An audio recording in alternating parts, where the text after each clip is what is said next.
বিশ্ব সাহিত্যে রহস্য ও রোমাঞ্চের অধ্যায়ে নব আলোড়ন সৃষ্টিকারী সাহিত্যিক স্যার আর্থার কোনান ডয়েলের লেখা ছোট গল্প লট নাম্বার 249 অবলম্বনে এসএস স্টোরিজে আমাদের আজকের নিবেদন মমি রহস্য।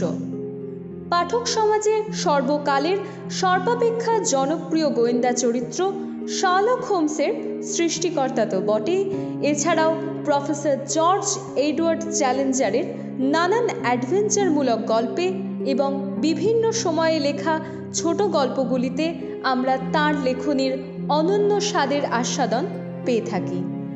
আমাদের আজকের গল্পটি আমরা নিয়েছি কালিদাস ভদ্র সম্পাদিত শনিবারের বারবেলা বইটি থেকে। গল্প পাঠে দীপ্তেশ এবং বিভিন্ন চরিত্রে অভিজ্ঞান, রুদ্র, অয়ন ও কৃষাণু। গল্পের সূত্রধার আমি ব্রততী। শুরু হচ্ছে মমি রহস্য।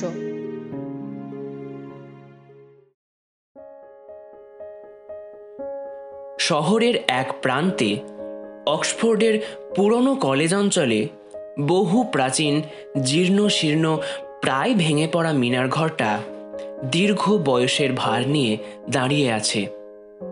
তার খিলানগুলো ভাঙা, বিরাট দরজা দুটো হেলে পড়েছে, ঘন পুরু আইভিলতা আচ্ছন্ন করে রেখেছে মিনারটাকে।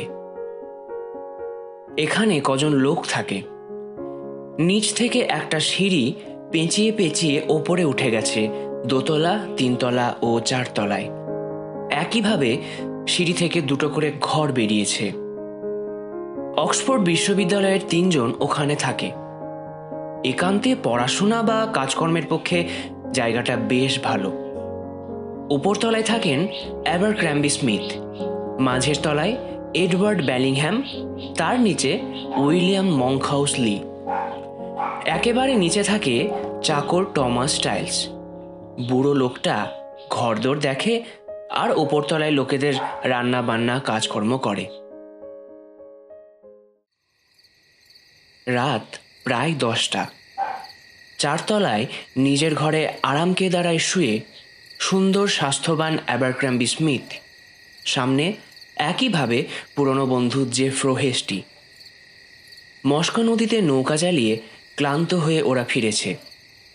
কথা বলতে বলতে হঠাৎ হেস্টি বলল যে মিনারের অন্য দুজনের সঙ্গে স্মিথের বেশি না মেলামেশা করাই ভালো, কেননা মঙ্কহাউস লি বেশ ভালো হলেও বেলিংহ্যাম কেমন যেন সুবিধার নয়। কেন জানতে চাইল স্মিথ। বেলিংহ্যামকে কেন আমি পছন্দ করি না ঠিক বলতে পারবো না। ও চোর বা গুন্ডা বদমায়েশ নয়, কিন্তু ও কেন যেন অদ্ভুত ধরনের। অন্য ছেলেদের সঙ্গে কোনো মিলও নেই। বেলিংহ্যামের চোখ দুটোতে ভীষণ ধূর্তামি আর শয়তানি মাখানো। সবাই বলে ও মন্ত্রতন্ত্র জানে। অবশ্য গুণও ওর আছে। পার্সি, আরবি, হিব্রু ইত্যাদি প্রাচ্য দেশের অনেক ভাষাও জানে। স্মিথ জানতে চাইল বেলিংহ্যাম তুকতাক করে কারুর কোনো ক্ষতি করেছে কিনা। তা না হলে ওকে খারাপ বলার কোনো মানে হয় না। হেস্টি দ্বিধাজড়িত স্বরে বলল, ওকে আমি ঠিক সহ্য করতে পারি না, বিশেষ করে মঙ্কহাউস লির বোন এভলিনের সঙ্গে যখন ওকে বেড়াতে দেখা যায়। লিদের আমি অনেক দিন চিনি, এভলিনও আমার দীর্ঘকাল পরিচিত। এভলিন সহজ সরল রূপসী মেয়ে। ওর পাশে বেলিংহ্যামকে দেখলে মনে হয় যেন ছোট্ট সুন্দর একটা পাখির পাশে একটা কদাকার জঘন্য কোলাব্যাং লাফাতে লাফাতে চলেছে। হেস্টি আরও বলে যে বেলিংহ্যাম সকলের সঙ্গে ঝগড়া করে, সকলের ওপর জোর ফলায়, আবার শাসানোর হুমকিও দেয়। সেদিন নিজেই ঝগড়া করে বন্ধু নর্টনকে শাসিয়েছে।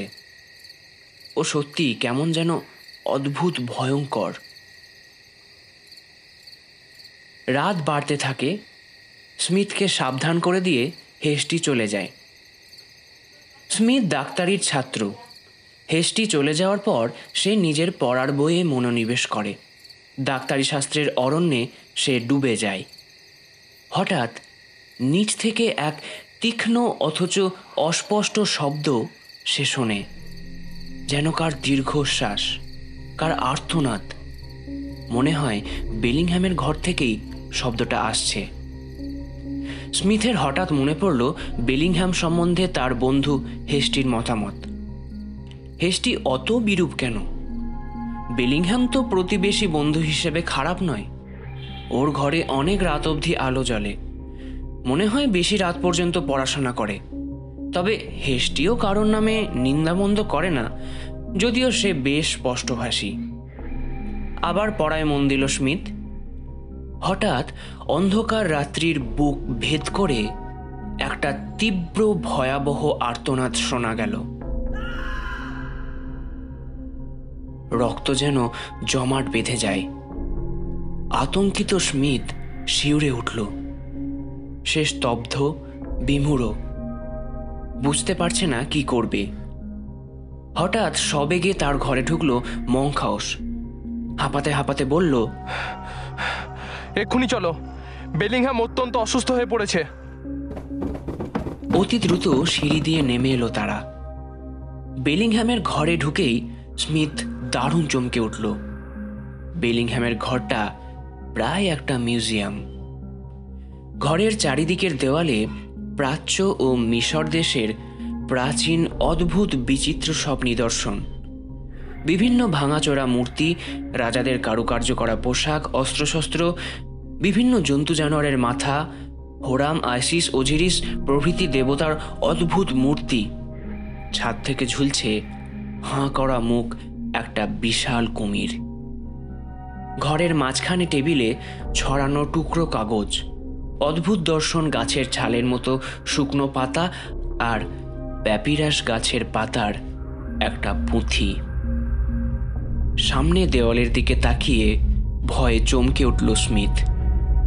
বাক্সে একটা মমি রাখা হয়েছে। পোড়া কাঠের মতো কুচকুচে কালো, কোঁকড়ানো, বিরাট ঈগল নখের মতো অস্থি সর্বস্ব বড় আঙুলগুলো। কি বিভৎস দেখতে! মমির ঠিক মুখোমুখি চেয়ারে বেলিংহ্যাম শুয়ে। ভয়ে তার চোখ ঠেলে বেরিয়ে আসছে। স্মিথ পরীক্ষা করে দেখল বেলিংহ্যামকে। তারপর দুজনে ধরাধরি করে ওকে সোফায় শুয়ে দিল। স্মিথ বলল, ওর কি হয়েছিল জানো? মঙ্কহাউস বলল, না, আমি ঠিক জানি না। ওর চিৎকার শুনে ঘর থেকে বেরিয়ে এসে দেখি এই অবস্থা। সঙ্গে সঙ্গে আমি উপরে গিয়ে তোমাকে ডেকে আনি। বেলিংহ্যাম ভীষণ ভয় পেয়েছে। তার মুখ রক্তশূন্য, বিবর্ণ, চোখের মণি দুটো টেনে বেরিয়ে আসছে। তার মুখের গঠনটাই যেন কেমন পাল্টে গেছে। কোনো এক ভয়ঙ্কর অলৌকিক আতঙ্কে মুখের ওই অভিব্যক্তি। মঙ্কহাউস বলল, মনে হচ্ছে মমিটা দেখেই ও এরকম ভয় পেয়ে গেছে। আর একবার ঠিক এরকম ভয় পেয়েছিল, আর সেবার মমিটাও ছিল ঠিক ওই রকম সামনে। আসলে বেলিংহ্যাম একটু অদ্ভুত ধরনের ছেলে। প্রাচীন জিনিসপত্রে ওর আগ্রহ খুব বেশি। প্রাচীন পুঁথিপত্রের ভাষা ওর জানা। এ বিষয়ে ও খুব অভিজ্ঞ। আস্তে আস্তে ফিরে আসছে বেলিংহ্যামের জ্ঞান। ক্রমে ওর চোখ চাইল। হঠাৎ মমিটা দেখেই ও চমকে উঠল। তাড়াতাড়ি প্যাপিরাস পাতার পুঁথিটা নিয়ে ড্রয়ারে চাবি দিয়ে দিল।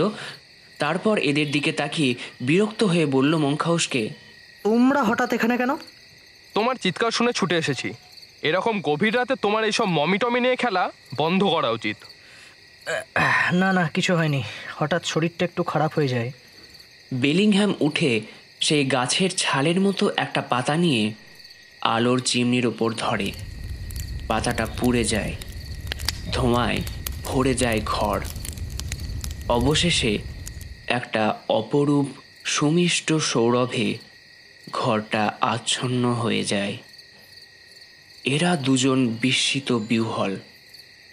ওদের অবস্থা দেখে বেলিংহ্যাম যেন মজা পেয়েছে। ও মমিটার দিকে তাকিয়ে বলল যে ওটা 4000 বছর আগের এক সম্রাটের। স্মিথ কাছে গিয়ে ভালো করে দেখল মমিটাকে। মমিটার চোখে এখন গর্ত, কিন্তু সেই অন্ধকার গর্তের মধ্যে যেন একটা লাল আগুন জ্বলছে। একটা আরক্ত আভা ছিটকে বেরোচ্ছে। ময়লা কালো চামড়া হাতের সঙ্গে আটকানো, মাথায় খুলিতে কালো চুল, ঠোঁটের ফাঁকে তীক্ষ্ণ দাঁত। দৈত্যাকৃতি মমিটাকে দেখলে ভীষণ ভয় করে, মনে হয় এক্ষুনি কার ওপর লাফিয়ে পড়বে। স্মিথ ফিরে আসে নিজের ঘরে। দিন কাটছে। স্মিথ বেলিংহ্যামের মধ্যে কোনো নিষ্ঠুরতা বা বর্বরতা দেখে না, যে কথা তার বন্ধু হেস্টি বলেছিল। বরং বেলিংহ্যামের মাথায় ঘুরত নতুন কিছু আবিষ্কারের বিষয়। পৃথিবীর অনন্ত রহস্যও সে জানতে চাইছে। সে বিশেষ করে ভাবত, মানুষ যদি আত্মার ওপর অধিকার স্থাপন করতে পারত।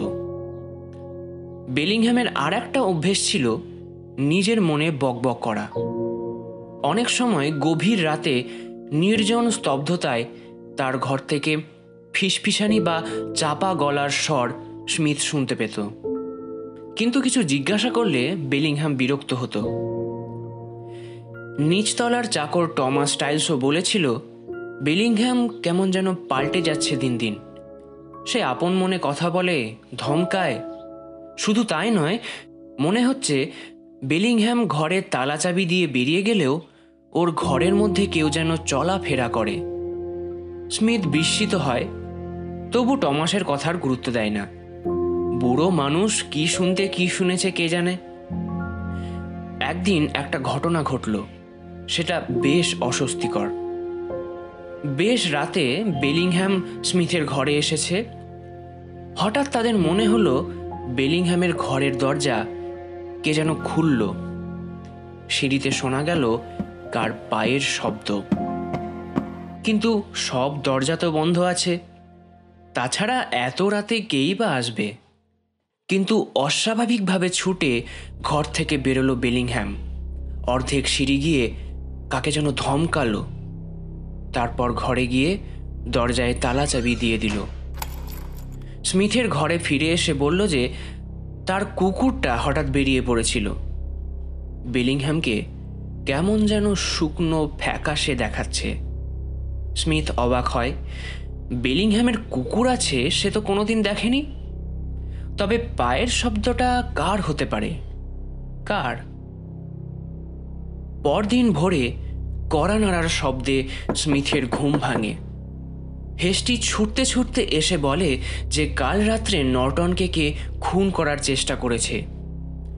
রাতে ফেরার সময় কলেজের গেটের সামনে হঠাৎ ওপরের বিশাল আম গাছ থেকে একটা ভয়ঙ্কর জন্তু নর্টনের উপর ঝাঁপিয়ে পড়ে লোহার সাঁড়াশির মতো হাত দিয়ে তার গলা টিপে ধরে।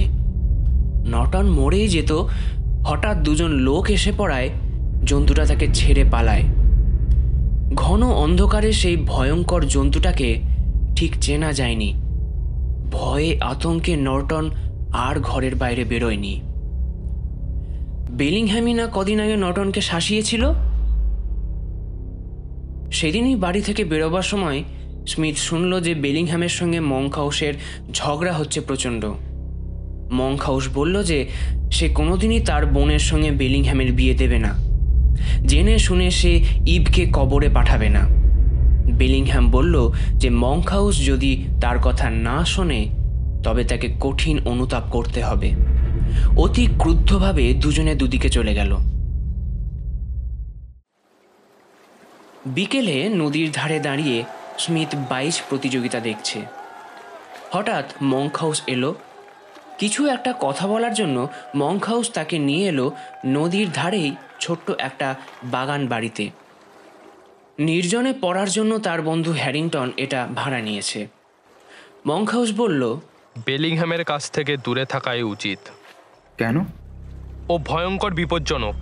ওর কথা সব আমায় বলেছে, তাতে আমি বুঝেছি ওর স্বরূপ। তুমি আজই ঘরটা পাল্টাবার চেষ্টা করো। ও হয়তো ইচ্ছাকৃতভাবে তোমার কোনো ক্ষতি করবে না, কিন্তু যে কোনো সময়ে তোমার বিপদ হতে পারে। স্মিথ বলিষ্ঠ ও সাহসী।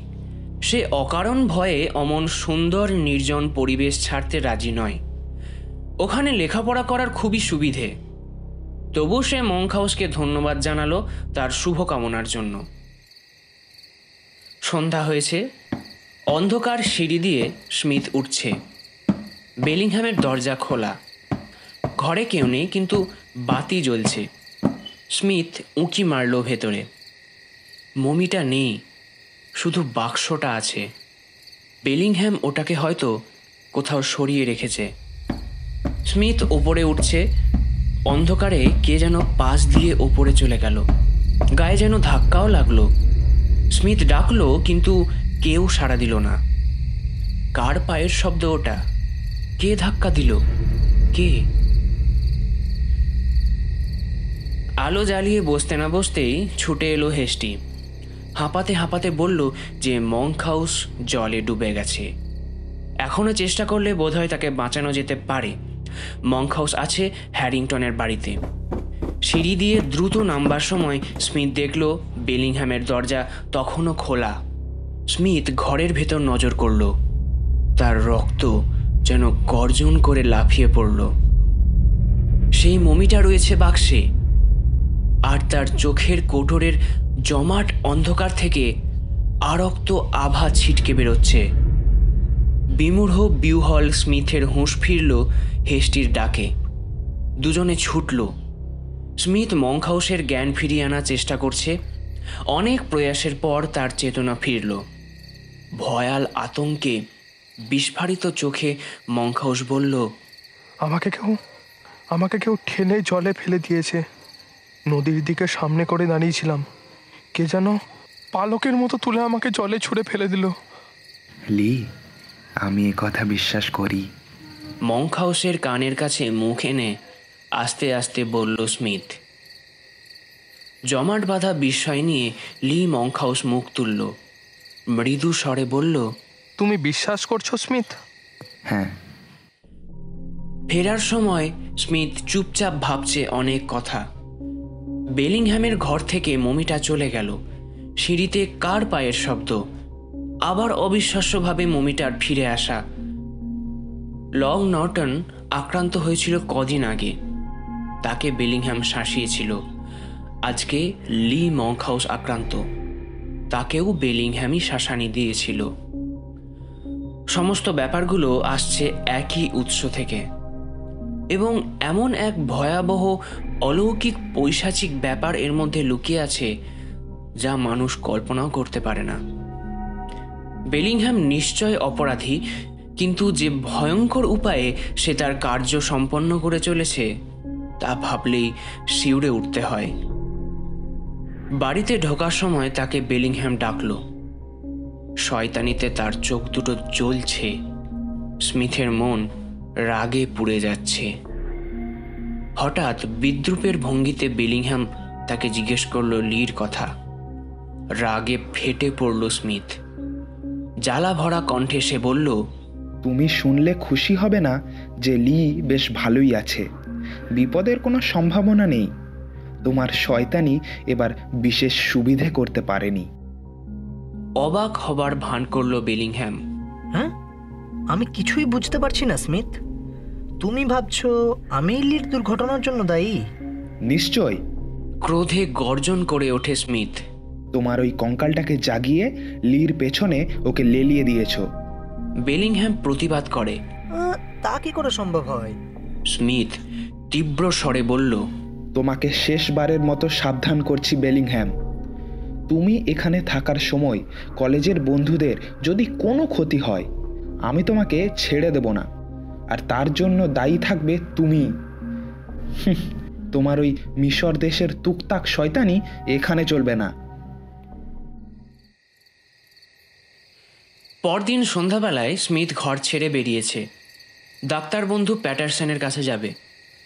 নির্জন গাছপালা ঢাকা পথ দিয়ে স্মিথ চলেছে। শান্ত বাতাস বইছে ঝিরঝির করে। আকাশে মেঘের আনাগোনা। ম্লান জ্যোৎস্নায় চারপাশ ঢাকা। নির্জন পথে স্মিথ জোর পায়ে চলছে। সামনে পার্ক, পার্কের ওপারে বন্ধু প্যাটারসনের বাড়ি। স্মিথ পার্কে ঢুকল। হঠাৎ দেখল ছায়ার মতো কি যেন একটা তার দিকে এগিয়ে আসছে দ্রুত বেগে। অন্ধকারে তার চোখের কোটর থেকে যেন লাল আগুন ঠিকরে বেরোচ্ছে। ভয়ে আতঙ্কে প্রাণ রক্ষার তাগিদে দ্রুত ছুটল স্মিথ। ভয়ঙ্কর মৃত্যু ছুটে আসছে পিছনে। নুড়ি ছড়ানো পথে স্মিথের পা আটকে যাচ্ছে। সে পারছে না জোরে দৌড়তে। ভীষণ ভয়াল নেকড়ের মতো হিংস্র মমিটা তীব্র বেগে ছুটে আসছে। চোখ দুটো জলজল করছে রক্তচুনির মতো। কুচকুচে কালো অস্থি সর্বস্ব একটা হাত তার দিকে বাড়ালো। আর পরিত্রাণ নেই। বাঁচবার অদম্য তাগিদে স্মিথ প্রাণপণে ছুটছে। সামনে প্যাটারসনের বাড়ি। ঈশ্বরকে ধন্যবাদ, দরজাটা খোলা। আপ্রাণ প্রয়াসে দমকা হাওয়ার মতো ঘরে পৌঁছে কোনো মতে খিল আটকে অস্ফুট আর্তনাদ করে অচেতনের মতো শুয়ে পড়ল। ছুটে এলো প্যাটারসন। কিছু পরে সুস্থ হলো স্মিথ। বন্ধুকে বলল সব কথা। বেলিংহ্যাম অজ্ঞান হওয়া থেকে শুরু করে সব কথাই সে বলল। প্যাটারসন বিস্ময়ে স্তম্ভিত। সে যেন বিশ্বাস করতে পারছে না এসব। বিশ্বাস করো প্যাটারসন, এর একটা শব্দও মিথ্যে নয়। পুরানো পুঁথি থেকে মন্ত্র শিখে তা দিয়ে মমিকে জীবন্ত করে মানুষের উপর প্রতিশোধ নেওয়ার পৈশাচিক পথ পৃথিবীতে বোধহয় আর কেউ গ্রহণ করেনি। কিন্তু আমি এর প্রতিশোধ নেবই। বন্ধু বান্ধবদের জন্য, মানবিক আদর্শের কথা বিবেচনা করে, অন্তত নিজেকে বাঁচাবার তাগিদে এটা আমাকে করতেই হবে। রাতটা বন্ধুর ওখানে কাটালো স্মিথ। পরদিন বেরিয়ে বন্দুকের দোকানে গিয়ে ভারী একটা রিভলভার কিনে তাতে 2টো কার্তুজ ভরল। তারপর দ্রুত এলো মিনারে। কোনো রকম শব্দ না করে স্মিথ ঢুকলো বেলিংহ্যামের ঘরে। বেলিংহ্যাম বসে কি যেন লিখছে। মমিটা বাক্সর মধ্যে শক্ত হয়ে শুয়ে আছে। স্মিথ সশব্দে দরজাটা বন্ধ করল। দরজা বন্ধ করার শব্দে বেলিংহ্যাম চমকে উঠল। আরও ভীষণভাবে চমকালো স্মিথকে দেখে। স্মিথ এখনো জীবিত। স্তব্ধ বিস্ময়ে স্মিথের দিকে সে হাঁ করেছে। স্মিথ রিভলভারটা বার করে হাতে ধরল। স্মিথ, কি ব্যাপার? অস্ফুট স্বরে বলল বেলিংহ্যাম। টেবিল থেকে ওই লম্বা ছুরিটা নিয়ে মমিটাকে খণ্ড খণ্ড করে কেটে ফেলো। স্মিথ দৃঢ় আদেশের স্বরে বলল। 5 মিনিটের মধ্যে কাজ আরম্ভ না করলে বুলেট দিয়ে তোমার খুলি উড়িয়ে দেব। বেলিংহ্যাম অনুনয় বিনয় করল অনেক। স্মিথ অনড়। রিভলভার ধরা তার কঠিন মূর্তির দিকে তাকিয়ে ভীত বেলিংহ্যাম ছুরিটাকে মমির বুকে ঢুকিয়ে দিল। ছুরির আঘাতে আঘাতে শুকনো হাড় পাঁজরা খসে পড়তে লাগলো। পুরনো ধুলোর গন্ধে ঢেকে গেল ঘর। শেষ পর্যন্ত মমির কঙ্কালটা ভেঙে হুড়মুড় করে মাটিতে পড়ল। অন্ধকার গহরে তার চোখ দুটো যেন তখনও জ্বলছে। স্মিথ এবার আদেশ করল কঙ্কালটাকে আগুনের মধ্যে ফেলে দিতে। মমির খণ্ড বিখণ্ড অংশগুলোকে জ্বলন্ত অগ্নিকুণ্ডের মধ্যে ফেলতেই সব হু হু করে জ্বলে উঠল। মমি পোড়ার এক বিশ্রী বিকট গন্ধে ঘর ভর্তি হয়ে উঠল। অসহ্য দুর্গন্ধে স্মিথের বমি এসে গেল, কিন্তু সে দৃঢ় নির্বিকার। কিছু পরে মমির আর চিহ্ন রইল না। এবার নিশ্চয়ই তুমি খুশি হয়েছ? প্রশ্ন করল বেলিংহ্যাম। তার চোখে ঘৃণা, মুখে বিদ্রুপ। না, মমির সঙ্গে সব কিছু তোমাকে নষ্ট করতে হবে, যেন ভবিষ্যতে আর বদমাইশি করতে না পারো। বেলিংহ্যাম গাছের ছালের মতো শুকনো পাতাগুলো নিয়ে আগুনে ফেলল। আগুন দাউ দাউ করে জ্বলল। ধোঁয়ায় আচ্ছন্ন হয়ে গেল ঘর। পরে একটা অপরূপ সুমিষ্ট সৌরভে ঘরটা আচ্ছন্ন হয়ে গেল। এবার পুঁথিটা বার করো। রিভলভার উঁচিয়ে স্মিথ বলল। পুঁথি? সেটা আবার কি? প্যাপিরাস পাতার হলদে রঙের পুঁথি, যেটা তুমি ড্রয়ারের মধ্যে চাবি দিয়ে রেখেছ। বেলিংহ্যাম যেন আঁতকে শিউরে উঠল। ওই মূল্যবান পুঁথি সে প্রাণ গেলেও নষ্ট করতে পারবে না। তাছাড়া ওর মধ্যে অলৌকিক শক্তির চাবিকাঠি আছে। সে স্মিথকে শিখিয়ে দেবে কেমন করে মৃত আত্মাদের রাত্রিবেলায় জাগ্রত করতে হয়, তাদের রক্ষা করতে হয়। দৃঢ় প্রতিজ্ঞ কঠিন হৃদয়ে স্মিথ ড্রয়ারের চাবিটা খুলে পুঁথিটা টেনে বার করল। বেলিংহ্যাম বাধা দিতে এলো, স্মিথ তাকে সজোরে ধাক্কা দিয়ে ফেলে দিল ঘরের কোণে। পুঁথিটাকে টুকরো টুকরো করে ছিঁড়ে নিক্ষেপ করলো অগ্নিকুণ্ডে। সব ছাই হয়ে গেল।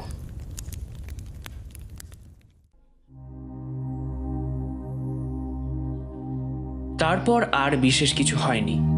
অক্সফোর্ডের পুরনো এলাকায় সেরকম ঘটনা আর ঘটেনি। বেলিংহ্যাম অক্সফোর্ড ছেড়ে চলে গেছে সুদামের দিকে। সে জানে প্রকৃতির রহস্য অসীম। সেই অনন্ত রহস্যের মধ্যে সে যেতে চায়, জানতে চায় তার স্বরূপ। হয়তো সেই পথের সন্ধান এখনো সে করে চলেছে।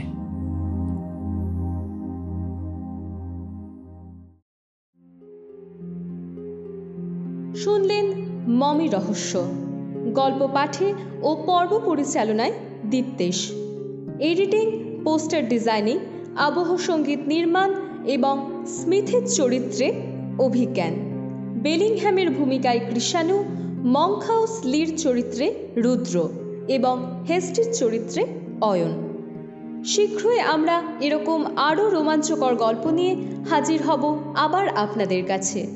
চোখ রাখুন শর্ট আর্টসের পর্দায়।